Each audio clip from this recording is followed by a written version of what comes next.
다시 스티로폼 가루하고 그 다음에 소금을 준비한 다음에 섞어가지고 분리해봐라 했을 때 물을 이용해서 분리하는 건 소금은 물에 넣고 스티로폼 물에 녹지 않는 거니까 용해가 되는 정도의 차이를 이용해서 분리하는 것이 무슨 차이를 이용한 분리다? 용해도 차이를 이용한 분리법이에요. 근데 소금은 에탄올에는 안 녹는다? 에탄올이 뭐냐면 알코올이죠. 알코올에 넣으면 소금이 안 녹아. 자, 이제 알코올을 주면서 분리해봐라. 방금 스티로폼하고 소금이 섞여 있는 걸 알코올을 주면서 분리해보래. 어떻게 하면 좋을까? 물에다. 그냥 넣어. 알코올 속에 집어넣어. 스티로폼은 이게 둥둥 뜨겠죠. 근데 소금은 밑에 가라앉습니다. 자, 하나는 뜨고 하나는 가라앉는다는 건 무슨 차이? 밀도 차이가 나는 거야. 밀도. 누가 밀도가 크고 누가 밀도가 작은 거야? 소금의 밀도가 크니까 밑으로 가라앉은 거고 스티로폼은 밀도가 작으니까 위로 뜬 거죠. 이 밀도 차이를 이용해서 분리할 수 있습니다. 어떻게? 채를 가지고 이제 위에 떠있는 스티로폼만 다 건져내면 분리가 끝난 거지. 그죠?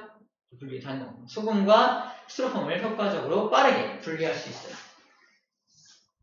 선생님 같으면 어때요? 선생님 같으면 만져보고 푹신푹신한 거 골라내고 만져보고 푹신푹신 골라내고 하루 종일 하면 되지 않을까? 뭐하는 짓이야, 그지? 이러면 안 되겠죠? 좀 빠른 방법으로 물질의 특성을 이용해서 빠르게 분리해 보겠다는 겁니다. 용해도 차이를 이용한 분리도 가능하고 밀도 차이를 이용한 분리도 가능하다라는 말을 하고 있는 거예요. 그렇지? 않죠? 그래서 방금 했던 게 이 내용입니다.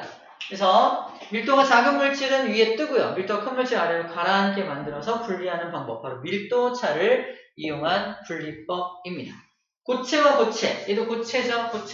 고체와 고체가 섞여있는 혼합물은 이렇게 밀도 차이를 이용한 분리가 가능하다라는 말을 하고 있는 겁니다. 당연히 액체가 가운데 밀도를 가지고 있어야겠죠. 액체보다 가벼운 거, 액체보다 무거운 걸 하니까 액체가 중간 밀도를 가지고 있어야 할 겁니다. 이해돼요? 무슨 말인지? 액체가 중간 밀도를 가지고 있어야 하는 거예요. 그렇지 않지요? 자, 이제 액체를 분리할 겁니다. 액체. 두 번째 퀘스천 2. 물하고 식용유를 섞어가지고 막 흔들어서 딱 줍니다. 어떻게 돼요? 안 섞여요. 안 섞여. 자동으로 분리돼. 둘은 안 섞이니까 자동으로 딱 분리되는데 누가 위에 있고 누가 아래에 있어요? 물이 아래에 있고 식용유가 위에. 맞아. 식용유가 위로 뜨고요. 물이 아래로 내려가는 거야. 누가 밀도가 큰 거야? 물이 밀도가 크고 식용유 밀도가 작은 거죠. 그래서 위아래로 분리가 됐어. 둘을 그러면 완벽하게 분리를 이렇게 해내야 될 거야. 어떻게? 둘을 완전 이렇게 뚝 떨어뜨려야 될 거야. 어떻게 떨어뜨릴 수 있을까? 첫 번째 방법. 스포이드로 계속 따내. 스포이드. 오래 걸리겠죠? 아래 걸면. 맞아. 그럴 경우에는 분리할 양이 많을 경우에는 이걸 이용합니다. 자, 이 장치 봐봐. 이 장치가 뭐냐면 분별 깔때기야. 어디 써있을 텐데? 분별 깔때기. 분별 깔때기라는 녀석을 이용해서 여기 써있네요. 오른쪽에 써있죠? 여기 써있어. 분별 깔때기를 이용해서 밀도가 큰 게 아래에 있고 밀도가 작은 게 위에 있으니까 여기 꼭지를 찍 열면 밑에 게 쭉 빠질 거 아니야. 그러다가 이제 거의 어느 정도 다 분리됐다 싶으면은 딱 잠그면 되겠죠? 근데 완벽하게 이걸 잠글 수 있을까? 아니겠죠? 조금 얘가 빠져나올 때까지 잠가요. 여기 기름이 좀 떠있겠지? 어떻게 해? 마지막에 걔만 스포이드로 뚝 잡아가지고 넣어주면 됩니다. 오케이? 그럼 또 쉽게 빠르게 분리할 수가 있겠죠? 뭘 이용한다? 분별 깔때기를 이용한다. 이 용어 기억해야 합니다. 분별 깔때기를 이용하는구나 라는 거 기억하면 되겠어요. 자, 그러면 또 같은 방법으로 여러 가지가 있는데 첫 번째 사금이 뭐냐면 모래 속에 섞여있는 금입니다. 모래 속에 섞여있는 금. 모래 속에 금이 막 섞여있어. 이게 금을 캐는 금광 있잖아. 금광 근처에 시냇물이 흐르고 있으면 거기에 그 금덩어리, 금가루들이 시냇물 밑에 돌과 함께, 모래와 함께 섞여 있을 확률이 매우 큽니다. 그때 어떻게 한다? 모래와 함께 그걸 이렇게 푹 퍼요. 여기 금이 들어있을 거 아니야? 그래서 문제. 금하고 모래하고 누가 더 무거울까? 금이 무거워요. 그래서 이거를 갖다가 그 물이 막 흘러가고 있어요. 거기서 이렇게 흔들면 약간 가벼운 모래는 물살에 딸려서 다 날아가 버리고 무거운 사금만 남게 됩니다. 자, 이렇게 금과 사금과 모래를 분리하는 방법도 무슨 차를 이용한 방법이다? 무겁고 가벼운 걸 이용하는 거니까 밀도차를 이용한 분리 방법이라는 거죠. 사금이 밀도가 더 크다라고 적혀 있죠. 두 번째, 오래된 달걀과 신선한 달걀을 구분하는 방법. 어떻게 한다? 소금물에 넣어본다. 오래된 달걀은 위에 떠요. 신선한 달걀은 밑에 가라앉힌다. 왜 그럴까요? 밀도 때문에. 왜 밀도가 달라졌지? 왜? 오래됐다. 오래되면 왜? 그러니까. 혹시 오래되면 냄새 나는 거 아니에요? 썩으면 냄새 나는 이유가 뭐냐면 약간 부패되면서 냄새 분자, 기체가 발생되기 때문이에요. 주로 암모니아 기체 같은 기체가 발생되는데 기체가 계란 안쪽에 기체가 생겨요. 기체가 생기면 약간 가벼워지죠. 위로 뜬단 말이에요. 그것 때문에 그 기체 때문에 가벼워져서 위로 뜨게 됩니다. 오래된 달걀.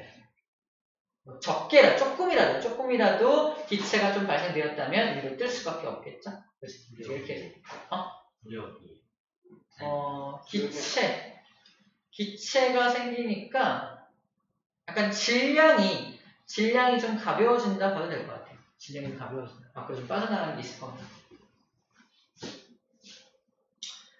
자, 그럼 혈액의 원심 분리. 여러분들 혈액 검사할 때 이렇게 합니다. 혈액을 뽑아서 막 내거 이만큼 뽑아가잖아. 해봤어요? 네, 피를 이만큼 뽑아가잖아. 그러다 뭐 하냐면은 원심 분리기에 툭툭 꽂고 웽 돌려요. 웽 돌리면 무거운 게 맨 밑으로 가라앉아요. 가벼운 건 위에 뜹니다. 자, 이게 혈액의 원심 분리. 무거운 건 밑으로 가라앉히고 가벼운 건 위로 뜨게 만들어서 각 성분을 분석하는 방법, 원심 분리를 통한 혈액 분석법인데 이것도 무거운 건 가라앉히고 가벼운 건 뜨게 하는 거니까 무슨 방법이다? 밀도차를 이용해서 분리하는 겁니다. 밑에 가라앉은 고체 물질을 뭐라고 한다? 체크해요. 혈구라고, 혈구. 밑에 가라앉은 고체 물질을 혈구라고 합니다. 승혁아, 혈구 세 가지 얘기해봐. 혈구 세 가지요? 세 가지. 맞아.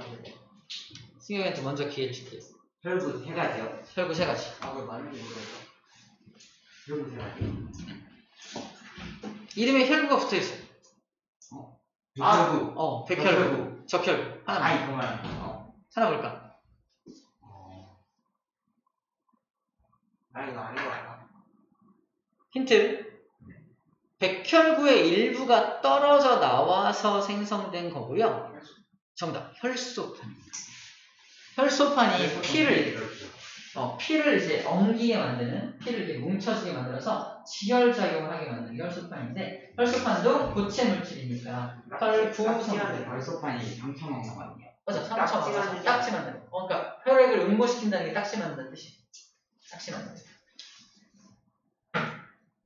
자, 그럼 위에 떴던 혈구 말고 위에 떴던 액체 물질은 뭐라고 한다? 혈장.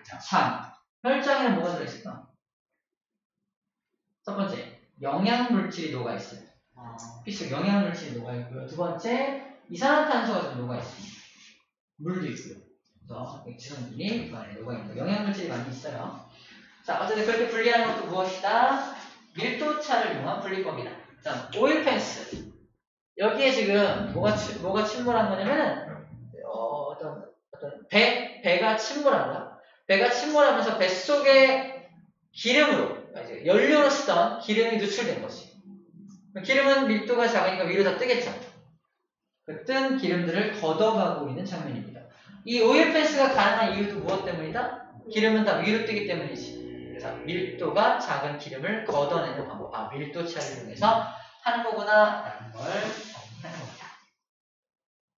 어렵지 않죠? 자, 그 다음에 여러분들은 술을 안 먹잖아요, 그죠? 네? 술을 안 먹지. 술만 먹으면 이정상 아닌가요? 술을 안 먹잖아요. 막걸리 알아? 막걸리? 네. 들어는 봤죠? 쌀 발효시키면 막걸리. 막걸리의 색깔이 어때요? 하얀색이잖아요, 그죠? 맛있어요? 모르겠어요. 맛이 없어요? 아, 씁쓸해요? 맛을 다 아네요. 맛은 맛이 어때요? 맛있어? 안 먹었어요? 안 먹어본 사람 2명, 먹어본 사람 2명이에요. 자, 씁쓸하다. 약간 이렇게 알코올 맛이 나기도 하고요. 근데 약간 단맛도 좀 있어요. 발효시키면서. 중요한 건 막걸리를 우리 어른들은 뭐라고 부르냐면 탁한 술, 탁주. 저기 어디 갔어? 탁한 술이 보다 탁주. 다른 말로 보다 그냥 우리가 흔히 아는 막걸리입니다. 막걸리 안에는 뭐가 들어있냐면 당연히 약간 고체 물질들, 약간 발효가 덜 된 찌꺼기와 함께 술의 성분이 되는 에탄올 성분이 들어있는 게 막걸리 성분이에요. 자, 근데 이거를 끓입니다. 탁한 술 보이죠? 탁한 술. 끓이면 뭐만 증발돼 나갈까요? 알코올만 증발돼 나와요. 자, 내가 알코올이야 액체 상태로 있다 끓이니까 기체 상태가 되어서 올라갑니다. 올라가다 뭘 만납니까? 차가운 물이 담겨있는 어떤 물체를 만나요. 지금 내가 알코올이 기체가 되어서 막 올라가다가 차가운 거에 딱 닿으면요. 아, 차가워! 하면서 다시 액체로 변합니다. 액체로 변한 게 송글송글 모여서 어디로 빠지고 있어? 이쪽 방향으로 빠지고 있는 거 보입니까? 여기서 여기 모이는 녀석은 그러면 알코올만 모은 거잖아. 알코올만 모은 거니까 색깔이 어떨까? 아주 투명한 걸 우리는 소주라고 불러줍니다. 소주 이렇게 만든 거. 전통 소주는 저 방법으로 만듭니다. 정통 소주는 저렇게 만들어. 뭐 안동소주 뭐 이런 거 있잖아. 우리나라가 만든 전통 소주는 저런 방법으로 만듭니다. 근데 이제 편의점에서 파는 소주 있잖아요. 뭐 진로, 처음처럼 들어봤나요? 처음처럼 들어봤죠? 뭐 있지? 기억이 안 나. 잘 안 먹어. 아무튼 그런 것들은 이 방법으로 만들지 않고 좀 다른 방법으로 만들어요. 참이슬 맞아요. 다른 방법으로 만듭니다. 그래서 이게 전통적인 방식이야. 그럼 봐봐. 이 소주를 만들어낼 수 있는 그러니까 이 탁주 속에 들어있는 에탄올을 분리해낼 때 어떤 방법으로 분리해낸 거야? 에탄올이 먼저 끓어나오는 성질을 이용한 거지. 끓는 점의 차이를 이용해서 분리한 거야. 그죠? 우리가 저번 시간에 배웠던 물질의 특성 중에서 끓는 점이라는 차이를 이용해서 혼합물을 분리한 거야. 문제. 탁주는 혼합물인가요? 선물질인가요? 혼합물이죠. 여러 가지 섞여 있으니까. 그 중에서 에탄올이라는 물질을 따로 분리할 때 무슨 방법을 이용한다? 끓는 점 차이를 이용한다. 라는 겁니다. 어렵지 않겠죠?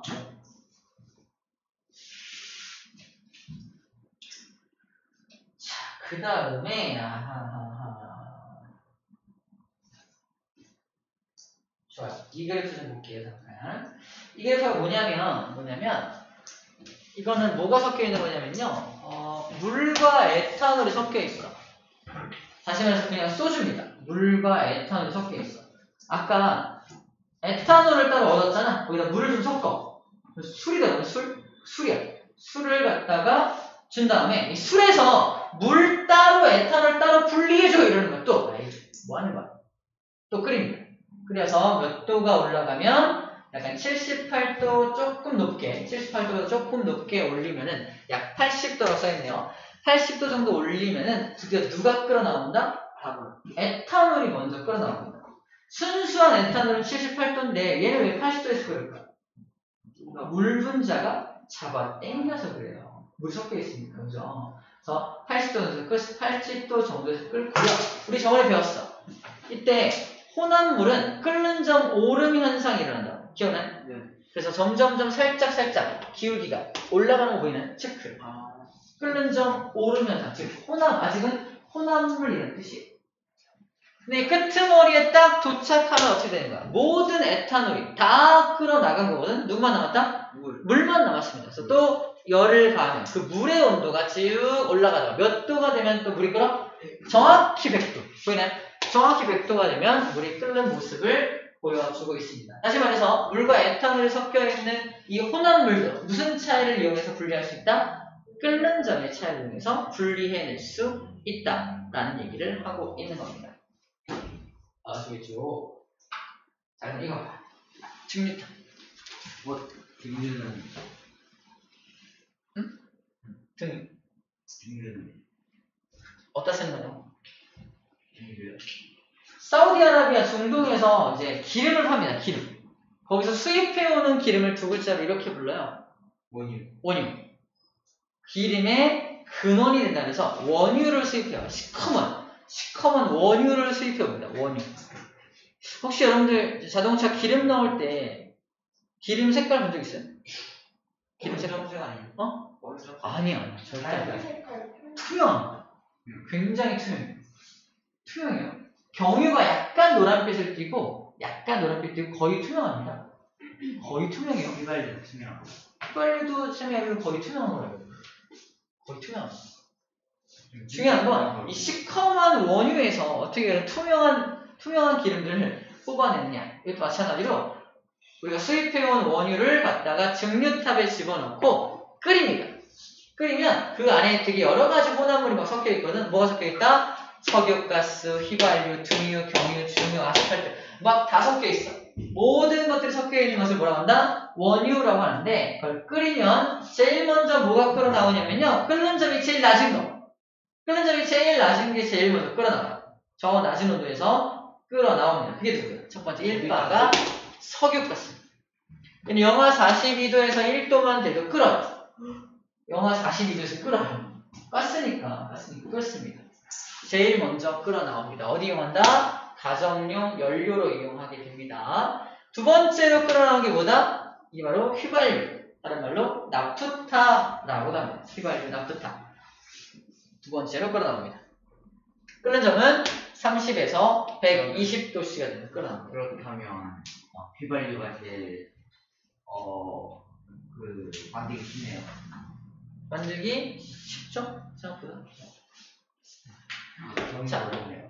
자, 등유는 한 280도까지 올려줘야 등유가 끓어나와요. 세 번째는 등유고요. 자, 경유는요, 한 350도까지 올려줘야 경유가 끓어나옵니다. 끓는 점이 되게 높은 편이죠.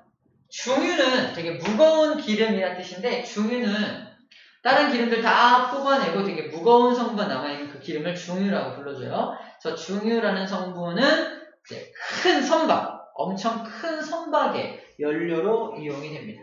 선박의 연료로 이용이 된다고 되어 있고요. 모든 기름이 다 끓어나가고 나서 남은 찌꺼기를 뭐라고 한다?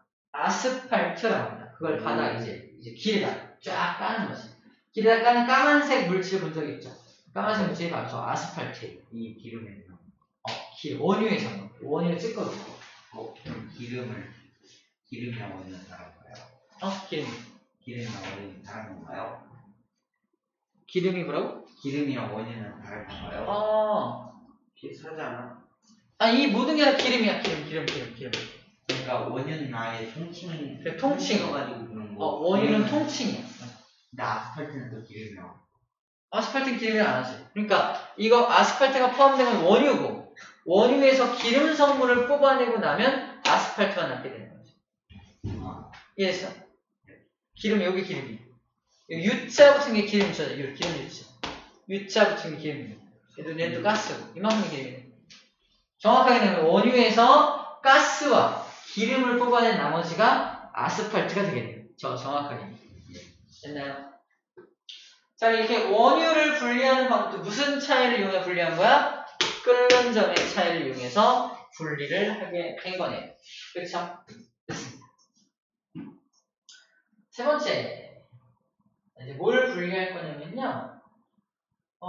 쌤이 저번에 잠깐 이제 분필 가지고 보였었는데, 분필에다가 점을 땅땅땅땅 찍었죠. 말리고 또 찍고, 말리고 또 찍고, 말리고 또 찍고요. 그래서 이 점, 이 까만색 점, 까만색 색소 안에는 여러 가지 색깔이 섞여 있습니다. 까만 색소 안에는 여러 가지 색이 섞여 있거든요. 그 색소를 분리하고 있습니다. 그래서 까만 점을 땅땅땅땅에다 찍어요. 찍은 다음에 용매에다가 서로 잠기지 않게, 이 점이 잠겨버리면 물속으로 퍼져버릴 거 아니야? 그래서 물에 잠기지 않게끔 그 위에다 찍는 거야. 그러면 이 용매가 이 거름 종이를 따라서 이렇게 쭉 전개됩니다. 타고 올라가. 쭉 타고 올라가. 자, 내가 용매야. 종이를 타고 올라가. 쭉 올라가는데 여기 까만색 물질이 있어. 그지? 여기서 자기랑 친한 놈만 데리고 빠르게 올라갑니다. 덜 친한 놈은 뒤에 따라오고 더 덜 친한 놈은 더 뒤에 따라옵니다. 그래서 제일 친한 놈은 얘를 따라서 쫙 빠르게 이동하고요. 덜 친한 놈은 좀 천천히 이동하고 더 덜 친한 놈은 더 천천히 이동하죠. 그래서 이 까만색 점 안에 들어있었던 여러 가지 색깔이 속도의 차이에 의해서 분리가 됩니다. 이해됩니까? 좀 어려운 용어로 뭐라고 표현하냐면 준영아 읽어봐. 읽어줄게. 자, 성분 물질이 용매를 따라 이동하는 속도가 다른 것. 이걸 이용합니다. 자, 그 까만색 색소 속에 있는 성분 물질이 용매를 따라 이동하는 속도가 다 다르죠. 용매를 따라 이동하는 속도가 다 다르죠. 이 표현법 이해돼요? 성분 물질이 용매를 따라 이동하는 속도가 다른 것을 이용하는 방법 이름이 크로마토그래피입니다. 준영, 크로마토그래피는 어떤 방법을 이용하는 거야? 뭐야? 용매? 용매?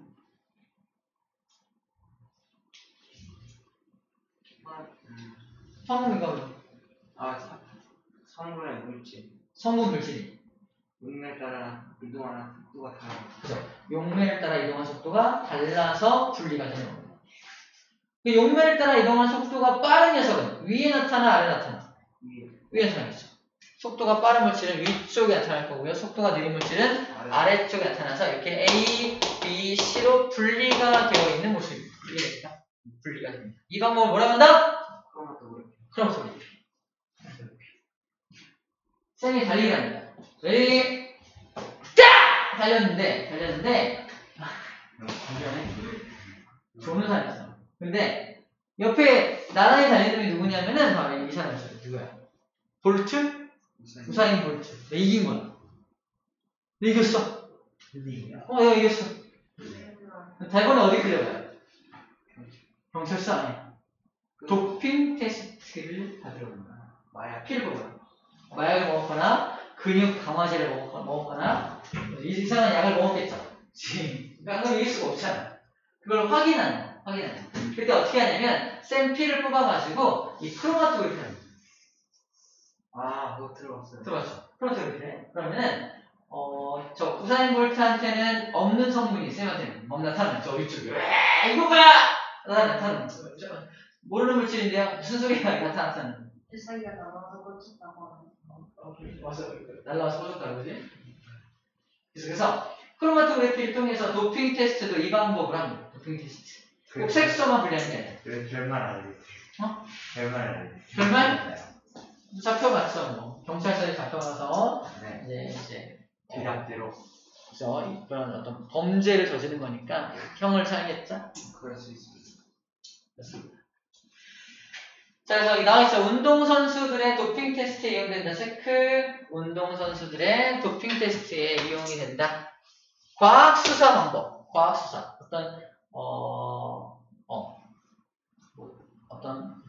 과학적인 어떤 물질이 발견됐을 때 그걸 이제 이 크로마토그래피 통해서 이 안에 어떤 성분이 들어있는지를 분석할 때. 그래서 크로마토그래피로 분석할 수 있겠죠? 농약이 이 안에 있는지 없는지. 농약도 이제 크로마토그래피 하면 쭉 따라가는 속도가 있을 거 아니야? 농약이 따라가는 속도. 그래서 이 라인이 나타나면 농약이 따라 판단하는 게 있어요. 단백질 성분 검출, 엽록소를 분리할 때 다 이 크로마토그래피를 이용해서 분리를 하게 됩니다. 자, 이제 표 분석법. 표 분석법 보세요. 표 분석법. 여기 물질이 A라는 물질, B, C, D, E라는 물질이 있습니다. 체크했죠? 크로마토그래피를 쫙 시켰어. 그랬더니 이게 지금 A를 찍은 거거든? 그랬더니 몇 가지 물질? 한 가지 물질밖에 안 나오죠. A는 한 가지 물질밖에 안 나와. 그치? A는 혼합물이야, 순물질이야? 순물질인 걸 알 수 있는 겁니다. A는 순물질이네. 분리될 게 없잖아. 같은 이유로 얘도, C도 한 가지 물질밖에 안 나오는 거 보여? 네. 그치? 근데 A하고 C는 같은 물질이야, 다른 물질이야? 다른 물질입니다. 왜? 이동 속도가 다르잖아. 그치? 하지만 C도 순물질인 걸 알 수 있어. 같은 이유로 D도 순물질입니다. 보이네? 그래서 순물질은 누구다? ACD. ACD가 순물질인 걸 알 수 있어요. 자, 그 다음 B는 어때? B는 하나, 둘, 우와, 무려 세 가지 물질이 섞여 있었네! 라는 걸 알 수 있는 겁니다. D는 몇 가지 물질이야? 맞아, 두 가지 물질인 걸 알 수가 있겠네요. 혼합물이죠? 혼합물. 그러면 이 B라는 물질 속에는 어떤 물질이 들어있냐라고 했을 때 얘 들어있고, 얘 들어있고, 얘 들어있죠? 얘 누구야? A죠? 이게 A 들어있네. 맞아? 얘는 누구야? C죠? C 들어있네. 얘는 누구야? D죠? A, C, D가 다 들어있네. 얘는 누가 들어있어요? A 들어있죠? 얘는 누구야? B죠? A, B가 들어있네라는 걸 분석할 수 있습니다. 하나, A, B가 들어있네라고 판단할 수가 있다. 그럼 A, B, C, D, E 중에서 용매를 따라 이동하는 속도가 제일 빠른 건 누구야? D. 이거죠? D. 네, D가 제일 용매를 따라 이동하는 속도가 제일 빨랐네요. D가 제일 빠르다라고 말하면 되겠죠? 네, 멀리 갔습니다. 제일 멀리 갔습니다. 맞아요. 넘겨볼까요?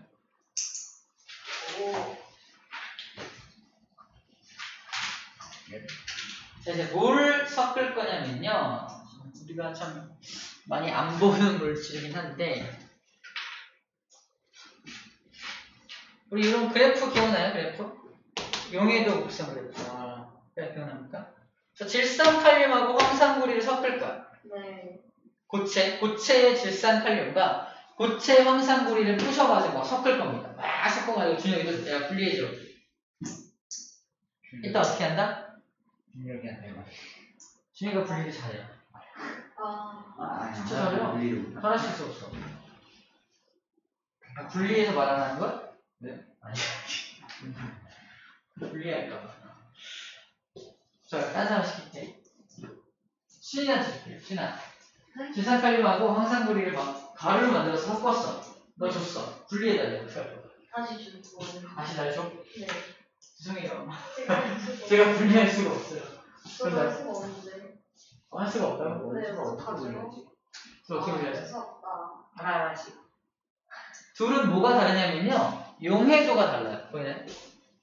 용해도 다르잖아요. 용해도 차이를 이용해서 분리할 수 있습니다. 무슨 말이냐면 둘 다 몇 도로 올려서 한다. 처음에 한 60도 정도? 이 정도? 60도로 온도를 올린 물 속에다가 녹입니다. 그러면 질산칼륨은 무려 한 110 정도? 110 정도가 녹을 수가 있고요. 황산구리도 한 40 정도 녹을 수 있습니다. 나한테 준 거 얼마야? 질산칼륨 30g, 황산구리 1g이 녹아있대. 그러면 봐봐. 60도씨에다 물에다가 둘을 녹일 거야. 자, 질산칼륨을 녹일 거고요. 그 다음에 황산구리를 녹일 겁니다. 황산구리를 녹일 거야. 자, 계온이래. 계온은 어떠냐면은 둘 다 뜨거운 물에 녹여. 다 녹아요. 점점 온도를 쭉 떨어뜨리면 녹지 못하고 꾸역꾸역 나오는 놈이 생깁니다. 그 나오는 놈 뭐라 한다?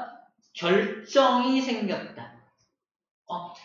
그래서 녹지 못하고 결정이 생긴 거야. 그 결정이 생길 때마다 걷어서 빼내면 한 물질을 분리할 수 있겠죠. 그래서 한 물질을 다 빼내고 나서 나중에 더 온도를 쭉 떨어뜨리니까 나머지 결정이 또 만들어져. 걔만 또 따로 빼내면 두 물질을 분리하게 되는 거야. 봐봐. 처음에 녹이기 전에 둘 다 고체 물질이지. 따라합시다. 둘 다 결정이었어. 뭐라고? 결정. 결정을 물에 녹였어. 결정이 사라졌지. 네. 다시 온도를 떨어뜨리니까 다시 결정이 만들어졌네. 그지? 그래서 이 방법을 뭐라 한다? 재결정법이라고 하는 재결정. 다시 결정을 만들어내서 둘을 분리하는 방법입니다. 재결정이라고 하는 것. 재결정은 결국 무슨 특성, 물질의 무슨 특성을 이용하는 것이다? 용해도의 차이를 이용하는 용해도의 차이. 그래서 용해도 차를 이용해서, 알겠죠? 용해도 차를 이용해서 분리하는 방법을 재결정 방법이라고 불러주는 겁니다. 재결정. 저 재결정 이거 있잖아요. 온도를 내려가게 해가지고 결정 나오게 하는 거. 그냥 온도를 아예 높여가지고 물에다 증발시킨 다음에 결정을 나오는 거. 물을 다 증발시키면 그 안에는 질산칼륨과 황산물이 또 다 들어있잖아. 그거는 다 증발하는 거예요? 물만 증발해, 물만. 봐봐. 물에다가 이렇게 다 녹였잖아. 근데 막, 준영이 말대로 물을 다 증발시키면 다시 황산물하고 질산칼륨 또 섞여 있는 거, 그 안에. 이거 무슨, 그건 아니에요. 의미가 없잖아. 의미가 없어. 분리가 안 돼요.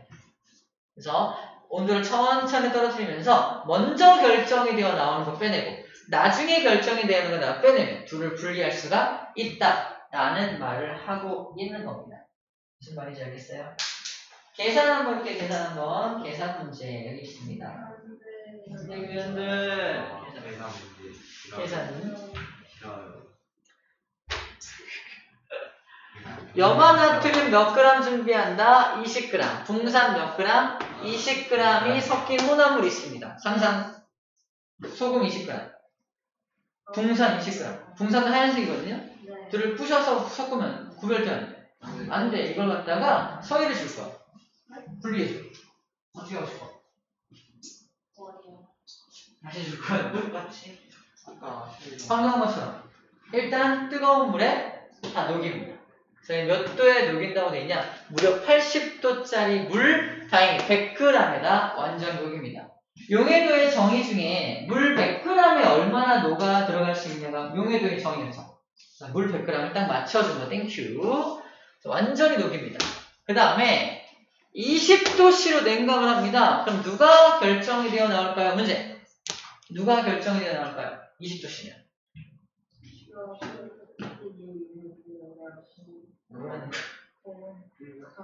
자, 먼저 80도씨는요, 용해도가 이만큼이지. 봐봐. 80도씨의 용해도가 무슨 말이냐면, 80도씨에서, 잘 들어. 80도씨에서 염화나트륨은 몇 g까지 녹을 수 있다? 무려 한 37g. 한 37g까지 녹일 수 있는 가능성이 있어. 근데 몇 g밖에 없어, 지금? 20g밖에 없어. 다 녹았겠네, 당연히. 그치? 두 번째, 80도씨에서 이 붕산은 몇 g까지 녹을 수 있다? 한 3g?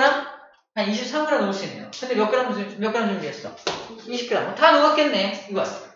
그런데, 온도를 몇 도로 떨어뜨려?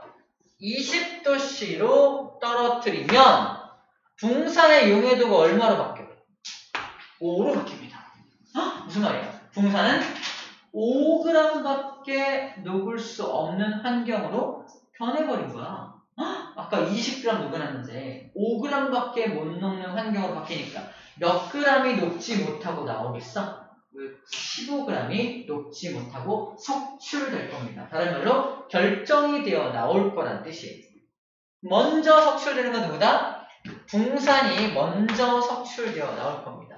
염화나트륨을 20도로 떨어뜨리더라도 용해도가 얼마야? 35죠. 보이나요? 35. 여전히 35g까지 녹을 수 있는 환경이야. 20g 녹인 거 석출되어서 나올 이유가 없겠네요. 그럼 그 20도로 떨어뜨리면 20도로 떨어뜨렸더니 뭐가 석출되어 나와? 이거 누구야? 붕산이네. 붕산 먼저 석출되어 나오는 걸 알 수 있습니다. 이런 방법으로 붕산을 모두 다 걷어낸 다음에 나중에 물 증발시키면 소금만 남게 되겠네요. 둘을 완벽히 구분할 수가 있게 되겠죠? 오케이, 잘했습니다.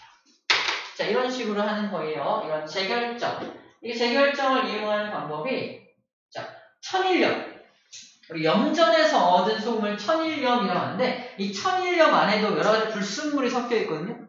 이 불순물을 또 제거하기 위해서 뜨거운 물에 천일염을 녹인 다음에 다시 온도 떨어뜨리면서 재결정법으로 이렇게 이제 불순물들을 제거하는 방법이 있습니다.